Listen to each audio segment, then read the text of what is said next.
আমাদেরকে পরিষ্কারই বলছে, চট্টগ্রাম কোর্টে আমি হাজির এসে আমার পক্ষে উকিল দাঁড়াইছে 30-35টা। উকিলের সেখানে যখন বলছে যে লোকটা দেখেন, উনি 70 বছর বয়স্ক একজন বৃদ্ধ মানুষ, উনি ঢাকা থেকে চট্টগ্রামে মাসে 8 দিন হাজিরাতে আসতে হয়, ওনার হাজিরা মকুব করেন, স্থায়ী জামিন দেন।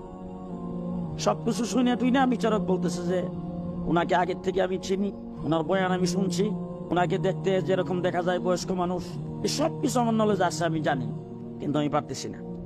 অপরাধ দ্বারা কি বোঝা গেল? হ্যাঁ, সরাসরি বলছে। এইটা হলো আমাদের দেশের হালাত। তা আমাদেরকে নিয়ে গেল প্রথমে অ্যারেস্ট করে ডিবি অফিস। সেখানে যে একটা রুমের ভিতরে রাখছে, রুমটার ভিতরে বেশি 4 থেকে 5 জন মানুষ থাকতে পারে। সেই জায়গায় একের পরে একজনকে নিতেছে। আর কোন মানুষগুলি?